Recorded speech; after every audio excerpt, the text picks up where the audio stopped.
Vinska klet je polna, v nerjevečjih sodih je okoli 40 tisoč litrov vina oziroma za zdaj še mošta. Ja, Martin naj bi bil tisti mirodajen, ne? Ampak vino je končano, ne? Pretočeno, dokončano. Pač še kalno, jasno, ne? Drugače pa že vino. A čisto vino bo iz teh sodov priteklo šele po koncu zime. Rabi malo zime, ne? Sploh v teh cisternah, ki se rozfreja, ne? Se čisti bolj počasu, ne?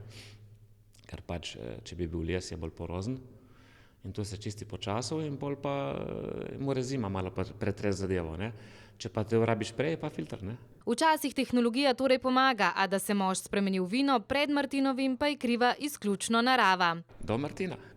Do Martina je mošt, samo težko je blokirati, ne?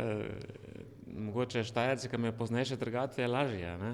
Ljubitelji vin zato lahko v Brdih že pred Martinovim okušajo mlado vino. Mladi vinar še pojasni, da je zmotno prepričanje, da je starejše vino boljše. Do enega leta je vino tisto tako frišno, pitno.